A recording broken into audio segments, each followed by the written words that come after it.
people want to align with brands and companies that they believe in. And when you're investing in a company, it says something about you. It says something about who you are. And so if you're not communicating those values and kind of the essence of who you are, you're not, giving people those essential ingredients to understand what they need. And that really does impact conversion, in my opinion.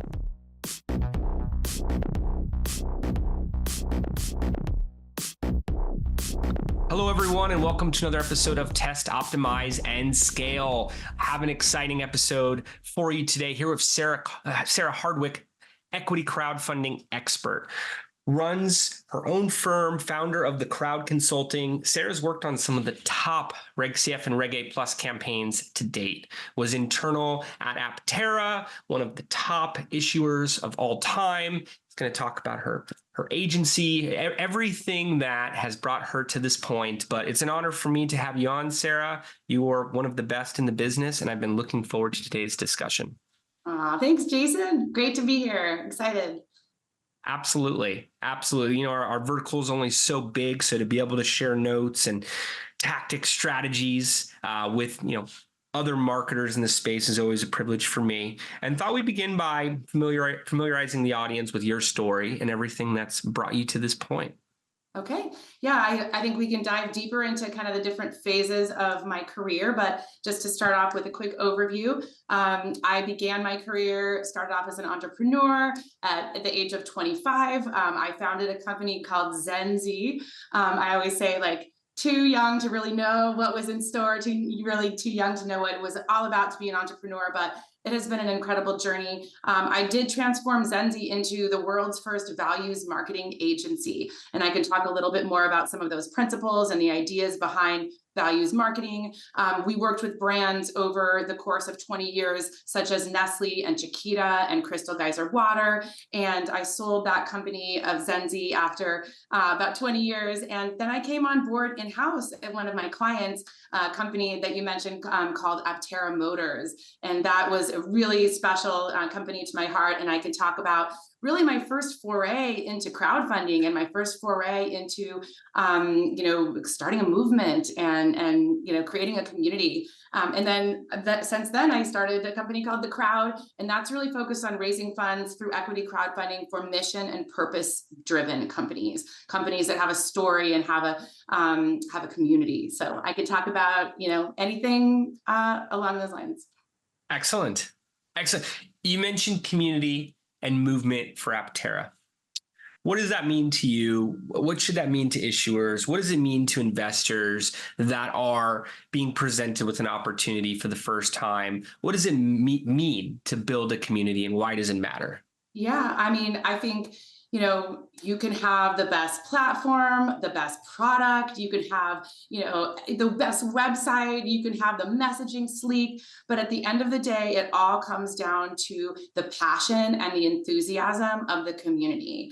And that is really what I have found drives investments. It's what drives loyalty. It's what drives purchase behavior. And it's very interesting. So, for Aptera Motors, for example, we thought, and we were launching, the world's first solar electric vehicle. But what we quickly realized was that we were on the forefront of a movement that was all about solar mobility. And it was about being unplugged and not having to, sure, your Tesla is amazing, but you still got to plug in and charge it. But with Aptera, you are powered by the sun.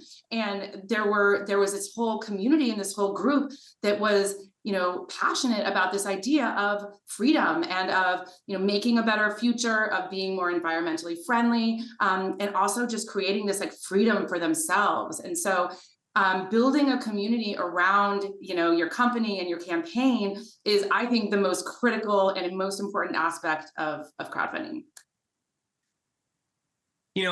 They say you have assumptions before you go into a campaign, but you need the data to show you what's working. So as you mentioned, hey, solar vehicles, but really this audience is resonating to mobility, solar mobility, freedom to a larger extent. And that initial tests are showing you that. How did you get those findings? What was it in response to advertising metrics? Was it, surveying investors or different content around mobility, around freedom? Yeah, great question. So I think so it all comes back to kind of this basic idea that 3/4 of our decision making is based on emotional factors, not rational factors. And so starting off, my first like day or week as chief marketing officer of Aptera, after I sold my company, I thought to myself, well, so what are these emotional factors that are going to be driving, purchase behavior? And so my immediate thought was, well, it's about saving the planet, right? Because this is a more efficient way of manufacturing. It's better, it has a longer lifespan, and all these amazing things that are better for the environment. And so my initial assumption was they're going to be, driven by this idea of purpose and making the world a better place.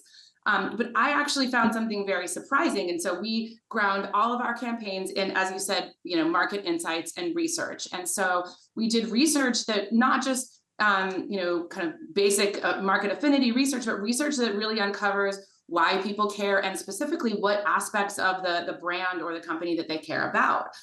So we did research, and what we uncovered was so interesting, which was it wasn't just this idea of purpose and giving back, but it was this idea of freedom, as you said. And so we did a lot of research. And so what it was about freedom, it was this idea of being different, being the first to have this vehicle in your driveway, the looks on the faces of the people when you drive by, this idea of it is time has come, we know this is possible, but no one has done this. And so it's this idea of freedom. And so we did this research, and that uncovered this different, emotional driver that I hadn't really contemplated. And so then kind of phase 2, as you said, is testing. And so then you can test this messaging in a variety of ways. I think the most important thing, or one of the things to remember, is so there's that saying, kind of like, if you speak to everyone, you speak to no one. So you need to really hone in on and personalize your messaging based on these values. And so we did these personalized campaigns, one kind of based on purpose and eco-friendliness and kind of carbon, neutrality, and all of these elements that we knew were important to purpose seekers and people who care about the environment. And then a completely parallel path campaign that was all about freedom and disruption. And, why are we doing things the same old way when we know they're not working? There's a better way. And so the campaigns, that was ad strategy across all platforms. It was email campaigns. It was even, went down to the level of like events and event marketing. So we A/B tested, or A, B, C, D, E, F, G tested all of these different variations of very values-based campaigns to pinpoint what would convert best and what really characterized our investors for this particular company. I love that. And even the fact that you're saying it's the emotions, and we're looking at the breakdowns and different target audiences with different messaging to them, whether it's around freedom and disruption, whether it's more around purpose and neutrality, and figuring out which audiences are converting to which different narratives. Yeah. Exactly. Yeah. And I think this is really the missing link, not only in just marketing campaigns, as I found in running my agency, but in a lot of equity and investment, crowdfunding campaigns. It's very focused on features and benefits, and it's not as focused on targeted and segmented messaging, kind of connecting those to those deeper emotions. And I think at the end of the day, people want to align with brands and companies that they believe in. And when you're investing in a company, it says something about you. It says something about who you are. And so if you're not communicating those values and kind of the essence of who you are, you're not, giving people those essential ingredients to understand what they need. And that really does impact conversion, in my opinion. Absolutely. And as a marketer, I can't agree with you more. It's funny to me because I know some of our audience, VC community, on top of founders and marketers, they don't always want to hear about the emotional side. They want to talk about, cost of capital and can you just get your investors in?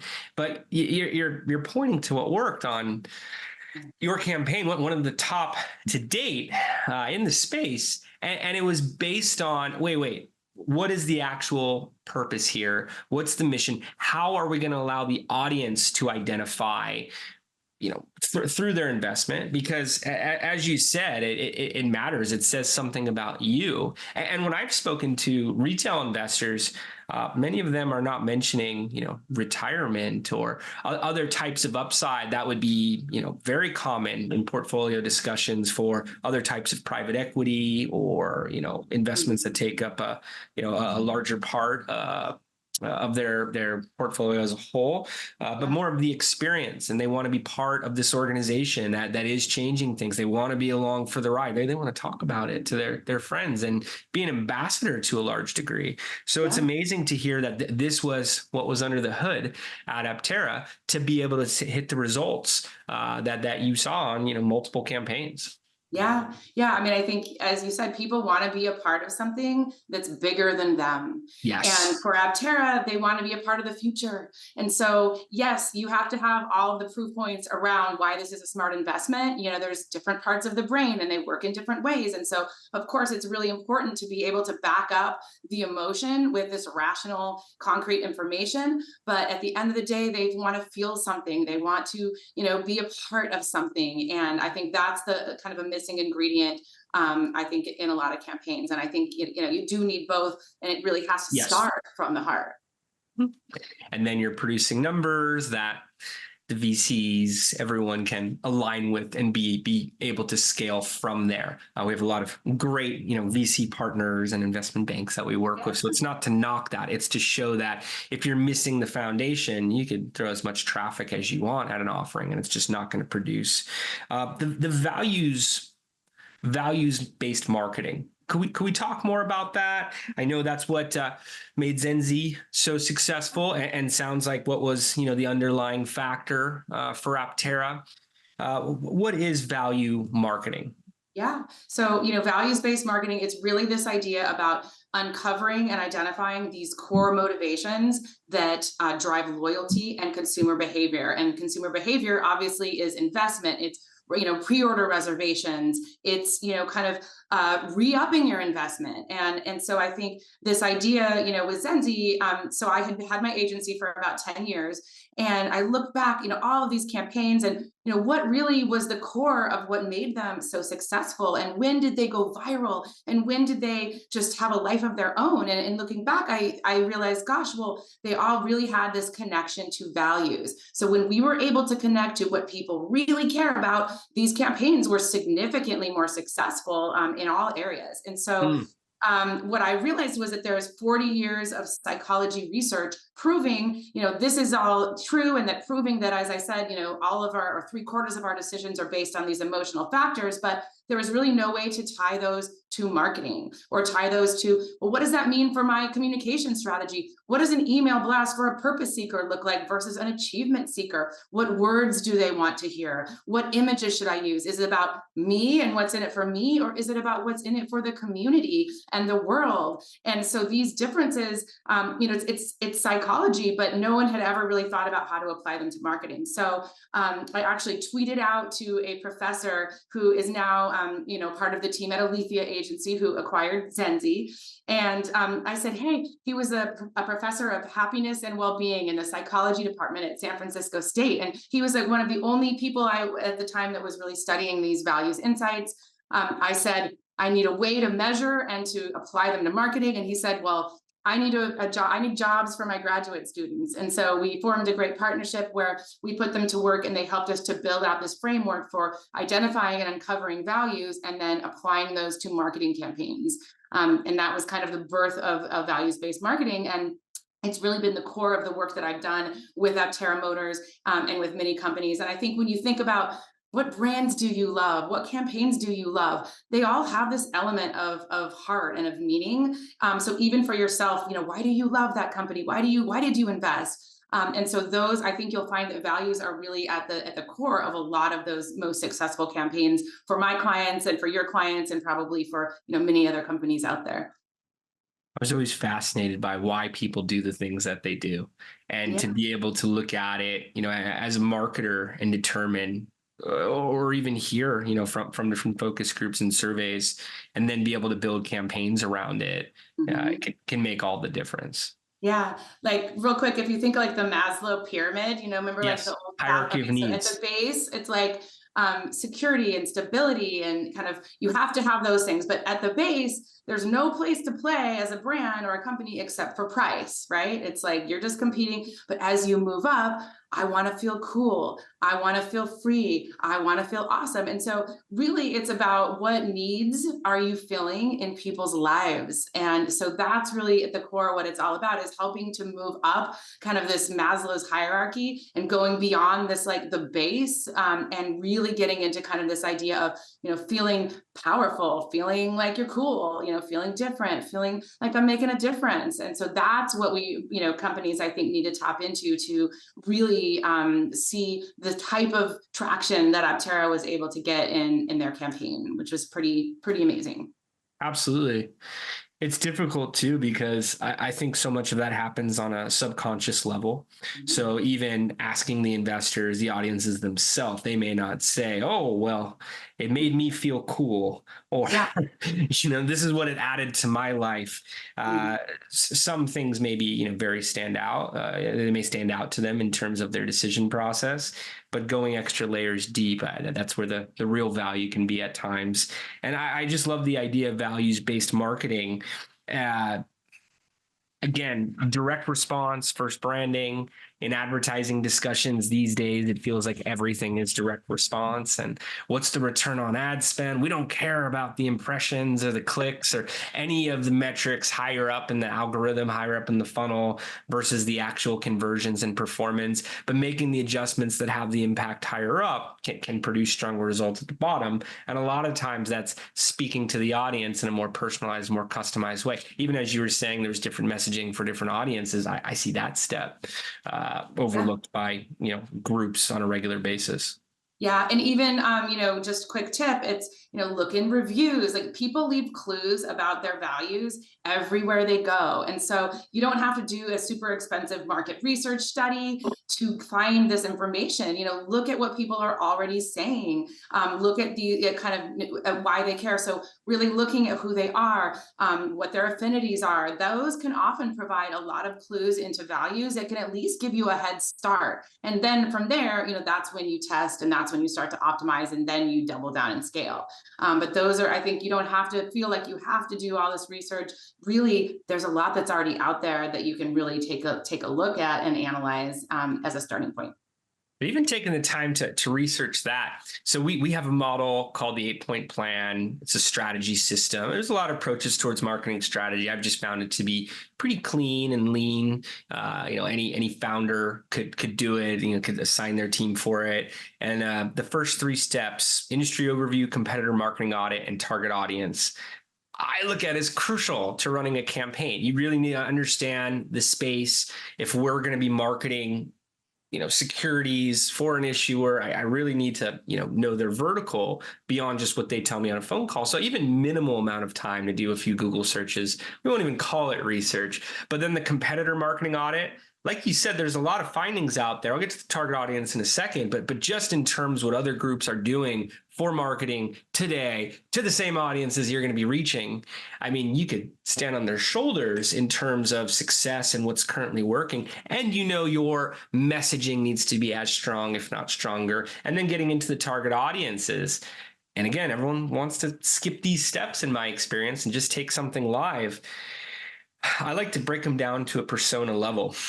I was in ad tech before this and worked with many brands that had fictional individuals that represented demographics that they were going after, and pages on what they do on the weekends, where they go online, who their biggest influences are. I mean, you could talk about pain and shortcomings and other things. Like you said, what needs are you solving? And the better you can understand Stephen, the fictional audience representing ages, 35 to 44, or, whatever it is, the better you can, perform with your audience. Some demographics picture themselves 10, 20 years younger. And if you put images of individuals that are them, but 10, 20 years ago, you're going to get a better response. They don't want to see people their age or, whatever it may be. But without really understanding who they are, you're kind of just shooting in the dark and hoping something works.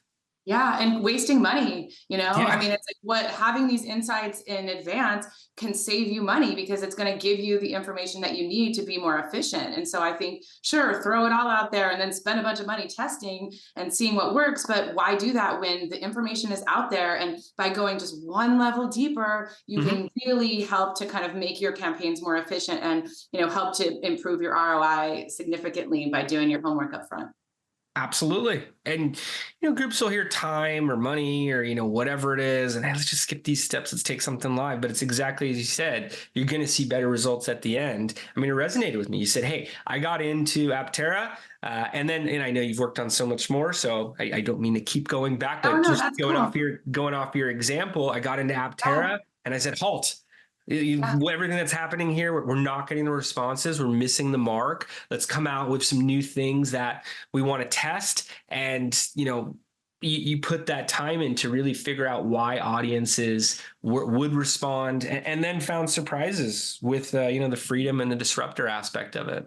Yeah, yeah, absolutely. And I think those are the things, when you're thinking about, oh, well, I don't want to spend time on that. Keep in mind, this is your community who will be, buying your product or buying Yes. your service. Like these are people who maybe you're on your path to IPO and they'll be, continuing to be supporting you all the way there. And so it's really important to look at these communities that you're building as this long-term initiative. And I think that's where kind of we mentioned like VCs and sometimes it's, it's hard to understand, but I think when you really position it, like look at, we're building this engaged community, for Aptera, we have 45,000 reservation holders, 16,000 investors. And these people are, we're building a movement. It's bigger than us. And yeah, sure, maybe our first solar mobility product is a vehicle, but next, whatever it is, there's a longevity and you're building kind of like lifetime customer value through these tactics. And so it is so important to start off with a deeper insight and to start off with kind of that knowledge. And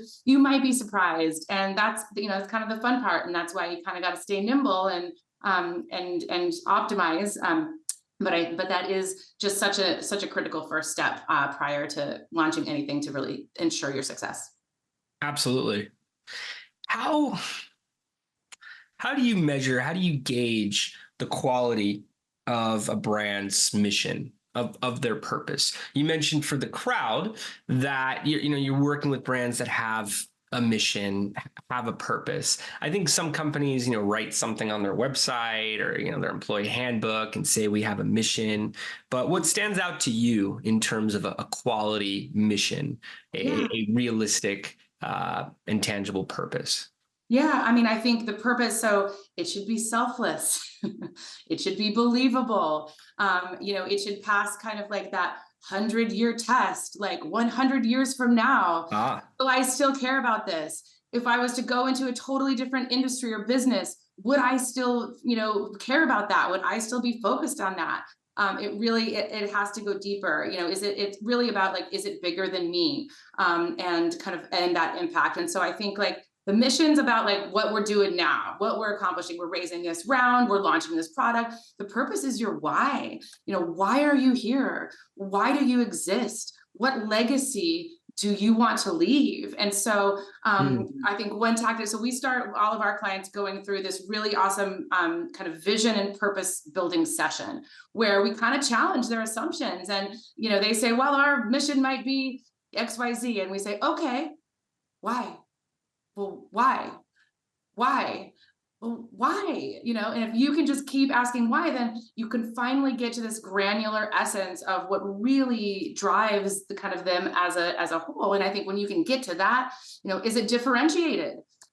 Is it just what everyone else is saying? Or can you really own it? Is it ownable? Is it unique? And so there are a lot of elements that we can look at, and there's like a lot of questions you can ask yourself along this way and along this journey that will help you to really define the most strong and powerful purpose and mission. But that is very important. And it's important, even if you think you've got it nailed down, that's great. But is your leadership team aligned? Is your marketing team, speaking it? What does this purpose-based company look like? Or what are the key elements or ingredients? How do we talk about this purpose? And so I think then that has to trickle down to everything else. And then that becomes kind of the brand guide. And the brand guide, it's like your North Star. And everything you do, you kind of use that as a lens to help in decision making. And should we do this event or that event or this campaign or that event? Or campaign, I don't know. Let's look at how does it serve and how does it line up with our core purpose. And so I think once you have that defined, it makes everything so much easier, because then your team is aligned, your marketing team is saying that, your customers understand it, they're gravitating towards that. And I think that having that kind of core alignment and being able to really speak about that and define it well, that's where then the magic starts to happen. And then that's where you can get creative from there. Absolutely. I mean, people notice, I was taught by a creative director early on that people only notice bad design. Yeah, right. Something feels off. You know, Yeah. you look at Apple, like, oh, wow, this is clean. But you're not necessarily saying, like, I love the design. If their typography was off, you know, spacing and whatever it is, hey, something feels off here. People only notice bad design. So when you're talking about trickle down and consistencies, I think people notice inconsistencies as well. Something feels off here. They may not even be able to point out what it is. If a website and an offering page are inconsistent, if what upper management's saying and mid-level management, or you know, the developers, external facing team members, and having everything live under those ethos. And I could say the clients that we've worked with that have been most successful have had a clear mission and have had a clear purpose. So if there's lawyers, accountants, you know, whomever listening in and thinking, this sounds like kind of just design stuff. And, you know, I'll have the team fluffy. I'll have the team do they could do their blue sky meeting. I don't need to be part of it. I can tell you that that's the difference from the industry leaders and the groups that are stagnant. In Reg CF, I find the bottom 50% of issuers are pretty stagnant. I believe it was $8,000 for the month of May 2024 here, beginning of June, that, you know, 50% of companies didn't raise more than 8,000. The top 10%, they raised over 150,000 for that month, and the top 10 raised over 600K. It was just on Reg CF because there's so much data available there and on King's Crowd. So, you know, they say at times it can be, you know, 2 degrees, 2 millimeters of difference from the top and bottom of, you know, anything performance related, let alone an industry. And I think these missing pieces are what gets an audience to say, I want to be a part of this. I'm putting in my personal information. I'm putting in my financial information. I'm moving forward. I'm activating my position I'm going to come back. And then we were talking about it before recording. We're busy with so much stuff these days with our cell phones and billboards and television and work and family. It's they don't come back. They say they will, but it's just that one little difference and the impact it can make in the decision process. Yeah, absolutely. Yeah. And that's like where it goes beyond functional. So, you know, I would agree with you in that, you know, the most successful campaigns have an element of purpose and mission, you know, and it doesn't matter what it is. It's just got to be core to who you are. And it's got to be compelling for people to really say that they want to be a part of it. And that really, I mean, I don't think you can underestimate the power of that. And that's how you change the world. That's how you bring products to market and bring companies to market that wouldn't otherwise have the funding. And I think that's this kind of a secret hidden ingredient that it seems obvious and maybe it seems a little fluffy, but man, you know, we raised $100 million for Aptera over the past 3 years. And it is by building community, and it's by, you know, one by one relationships. And so that's, you know, say what you will, but I think the proof is in the pudding when it comes to how, you know, values-based marketing campaigns can be so powerful, and having those key ingredients and doing your homework up front can really make the difference between that, you know, $8,000 versus, you know, several $100,000, you know, millions, hundreds of millions. I mean, it's a huge difference. And I think it really comes down to some of those just fine details. For Aptera, 100 million, over 16,000 investors. When was the moment that you realized, wow, this is working and we can be one of the top issuers even to date? Yeah. So when we launched Aptera, it was a funny time in the world. It was right after COVID. So we didn't know what to expect. Supply chain was a mess. We launched a Reg CF campaign to bring our very first prototype into existence. And I think our goal was something around $200,000. We were on WeFunder. We thought, man, if we could get 5,000 reservations, we'd be stoked for the year. Like, that's all we need to make a great business. And we launched our video on WeFunder, totally non-traditional. It was almost a 10-minute kind of docu-style video, tapping into values and tapping into the heart. And that video, when we launched, immediately just started going crazy. And I think we ended up now getting like 1.6 million views just on that one video. And I think when that video started going viral, I started to kind of realize, wait a second, this is bigger than me. And this isn't just me trying to go and get customers. This movement exists, and it's not just, I'm leading it and Aptera Motors is leading it, but we've tapped into something that's greater than us. And I think there was that moment. The video went viral. The campaign that we hoped would raise a couple 100,000. We, maxed out the CF, like oversubscribed, such a good and also bad problem to have. But it was amazing. And I think at that point, we were like, well, wait a second.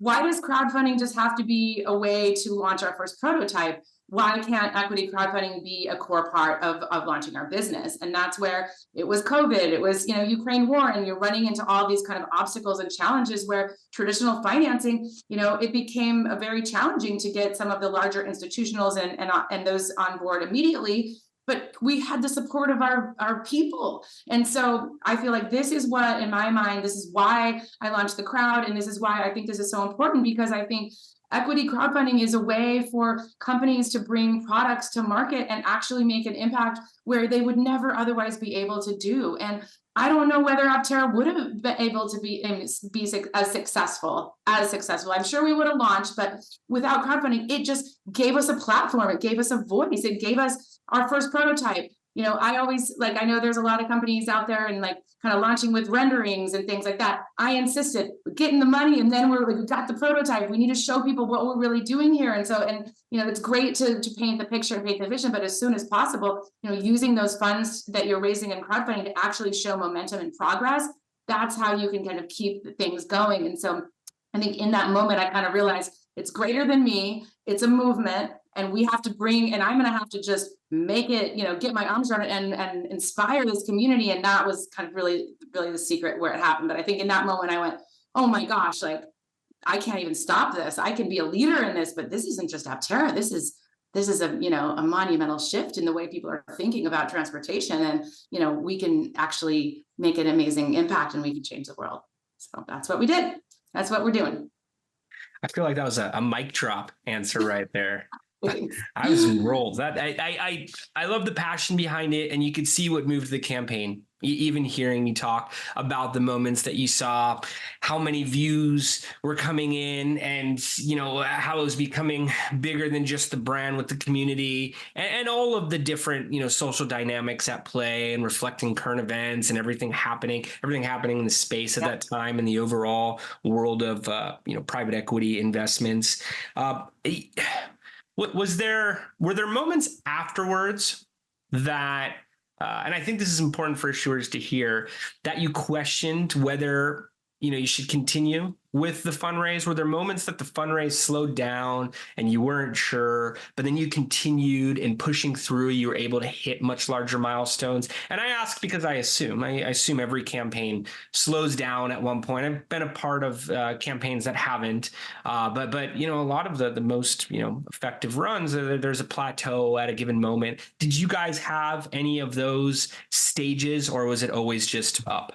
Yeah, no, and I think, yes, absolutely. And I think, yeah, those are moments. And I wouldn't ever say, I think, what's amazing about Aptera is I think our, CEOs always believed in the power of crowdfunding so much that we never questioned whether it was, valuable or helpful, but yes, it takes a lot of investment to bring a vehicle to market. And so was crowdfunding going to be all we needed to be able to get there? No, we also needed other funding sources. And so I think, there was a moment where we said, oh gosh, we got to kind of bring in others. Oh, well, the VCs don't know what they think about, all these investors on the cap table. And so I think there were moments where we went, oh, how do we kind of work this, and how do we actually show the value of this community to VCs? And so I think we definitely had to make a case to larger partners around why this is so critical to keep this in place. And Aptera ran the crowdfunding campaign. It's I think just now going to be ending at the end of this month, but it's been over 3 years rolling Reggae Plus.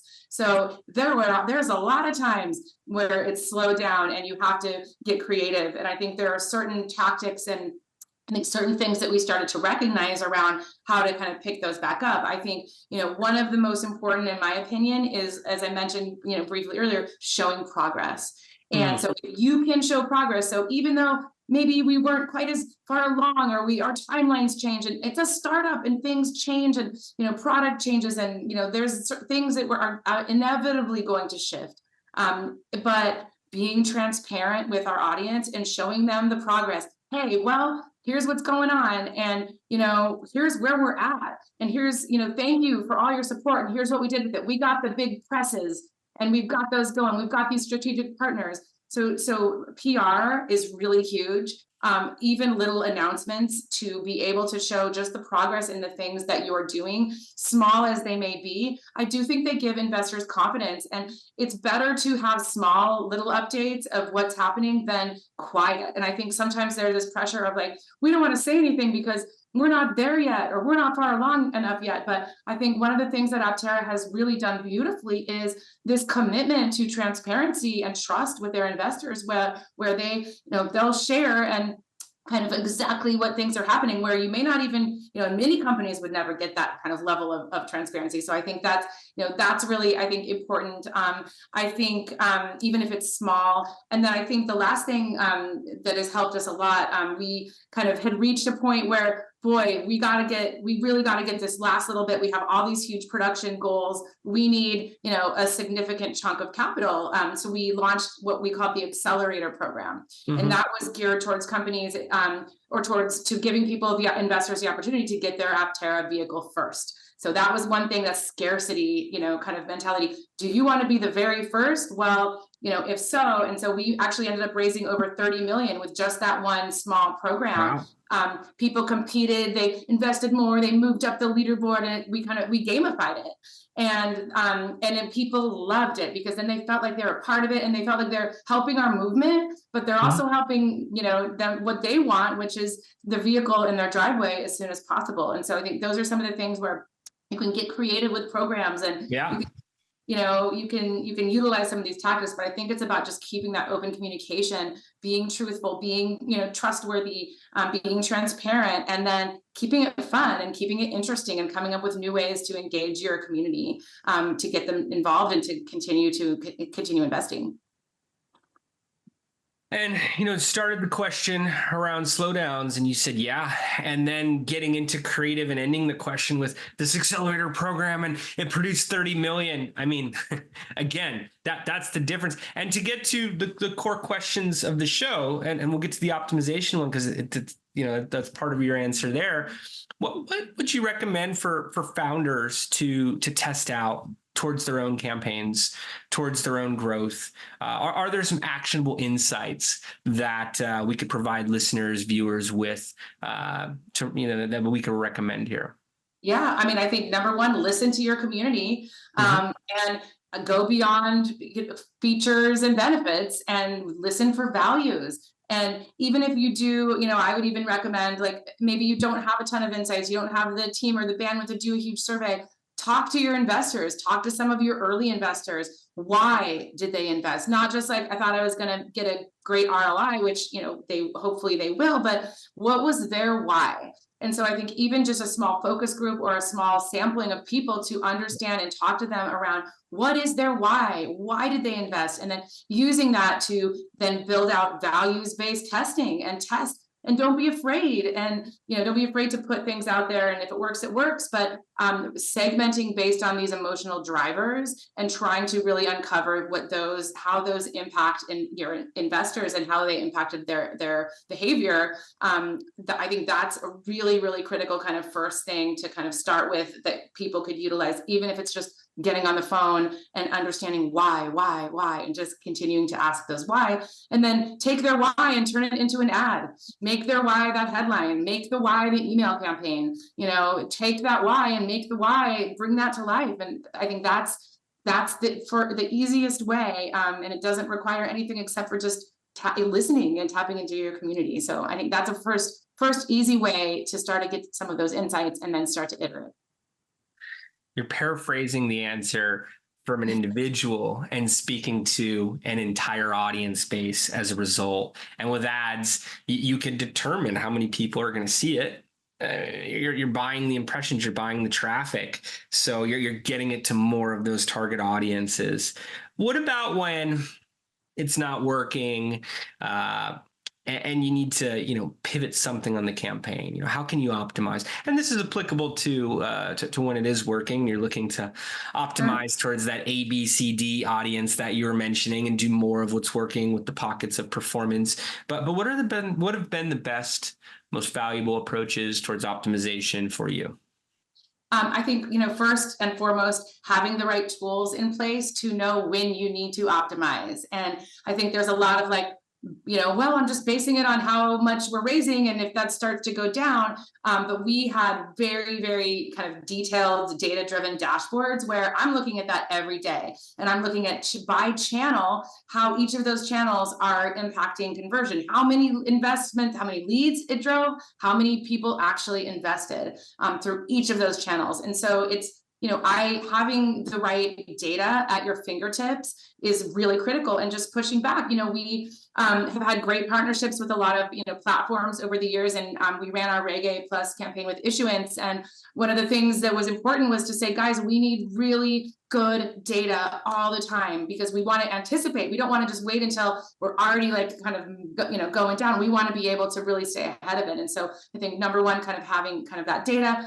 Number two, I think it's building out, again, tapping into the community. And so I think this is kind of like optimize/scale, where we built out an ambassador program from the very beginning. And we had 800 people all across the world who were Aptera ambassadors. And so they were armed and at the ready when things needed to change or we needed to pivot. They became kind of the people who helped us to make it happen. And so we would share with them messaging and posts and give them advance information about what was happening with our campaign and with the company. And they, before we even had a chance to go on, Facebook and give the correct info or dispute some question or concern, they were on it. And so having them at the ready, I think that is a huge thing. And that's just, there were people who believed, and that's why the movement is important. It's why the community is important, because they become 800 people who are ready and positive and excited, and they're out there, they're working for you. And so I think that's having that in place, and having that community, and having a plan and a way to leverage and harness that passion. That's a huge asset when it comes time to needing to kind of pick up momentum or optimize, and also really put the gas on and scale. That's absolutely how we did it. And the audience sees that, and it's social dynamics at play. It's social proof. They see there's this whole following of ambassadors, whether they're using another word in their head, or whether the program defines that, because I've seen it framed different ways for different campaigns. Can you scale the ambassador program? Would have been some other channels. You're getting all the data, and with the tool set, you're able to optimize and say, hey, this audience, this days and times of week, at these ages, at these devices, we're seeing the best performance. Let's do more of what's working. Let's look to optimize what's not, phase out, those segments if it's not producing over, a few optimizations. We found our ambassador group. How do you scale to 100 million from there?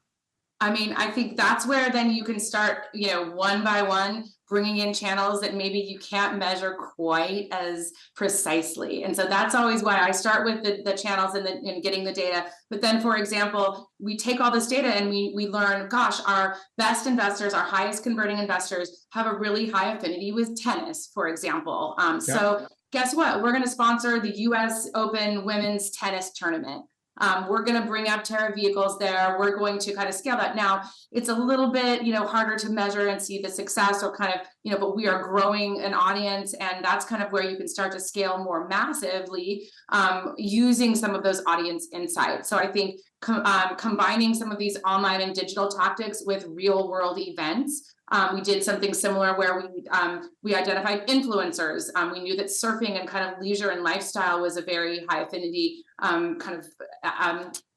lifestyle aspect for our investors. So we got influencers, and we did a cool activation at the U.S. Open of surfing in Huntington Beach. And so you can kind of scale based on what affinity groups you uncover that your audience is really passionate about. In the same way, I would also suggest co-marketing partnerships. So maybe not directly competitive, but hey, we believe the same things. We're in the same space. I'll send an email blast out. You send an email blast out. That's how you increase reach. And so I think you scale through this idea of kind of tapping into affinities and then tapping into kind of partnerships that help you to extend your reach and scale in that way. That was very successful for us at Aptera. It shows. The numbers speak loudly, and I can only guess how many different, co-marketing activations and, affinity groups you guys have worked with. Sarah, I feel like I could talk to you for the rest of the day, cancel my meetings, just continue sharing notes. I want to be respectful to your time, though, and want to thank you for coming on the podcast. You are just a fire hose of information and recommendations for issuers. I work on these campaigns all day long, and I feel page aggressively with notes. If listeners, viewers want to learn more, where can they go to potentially get in contact or just absorb more of the content that you're putting out? And what are any final thoughts that you want to leave us with today? Yeah, I think connecting with me on LinkedIn is great. I'm doing some kind of, I really am very passionate now about building a community within this crowdfunding space. And so, I felt very kind of not alone, but it was a journey for me of learning these insights. And so I want to bring companies together, issuers together, partners together, platforms, tackling some of these tough things and really making an impact. And so connecting with me on LinkedIn, and then I'll be doing events. And you can also visit my website, sarahhardwick.com. We'll be launching a new website for the crowd very soon, but staying connected with me, that would be great. As you mentioned at the beginning, I am kind of very passionate about this, and I really do see this as an opportunity for companies to change the world. And so I am out there looking for companies who have a mission, who have a purpose, who have a community, and want to take it to the new level and want to really grow their businesses and do something that's going to be amazing through equity crowdfunding. So if you know of any of those companies out there, send them my way. Would love to talk to them. And I think, we can do a lot of good together. And highly encourage the audience to do so. I would take Sarah up on that offer, show up at events, learn more, join the community, and look to speak with Sarah directly. I think that's a very valuable invitation. And Sarah, I want to thank you so much for taking the time. Enjoyed every minute of today's discussion, and appreciate you putting us into the calendar. Yes, thanks, Jason. This was fun. I'm looking forward to working with more campaigns with you on different things too. So it's going to be great. Thanks. Well, thank you, everybody. We'll see you next time. Take care.